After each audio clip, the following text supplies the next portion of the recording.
Twatandika okwenforcinga technology ya EFRIS twategeezibwa nti waliwo abaali nga tebaweereza e-receipts nga si lwa nsonga endala yonna okuggyako nti baali tebannaba kutegeera bulungi.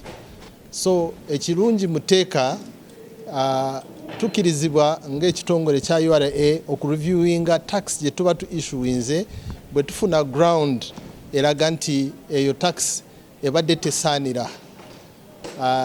Ate na kimu ku nsonga ze osobola okuyimirirako n'otegeera nti tax ebadde tesaanira kwe okukuba omuntu penalty nga tannaba kutegeera bulungi kiki ky'omuvunaanya. N'olwekyo tusinzidde ku tteeka eryo ne tuyita abasuubuzi bonna abaafuna penalties olwa technology eno eya EFRIS ate nga baali tebannaba kugiyiga bulungi. So n'olwekyo bonna betusanze nti tebaweereza e-receipts olw'obutagitegeera bulungi, tusinzidde ku tteeka eryo ne tugiggyawo ne tubaweereza waiver certificate. Ezo ze mulabye nga mbakwasiza abasuubuzi.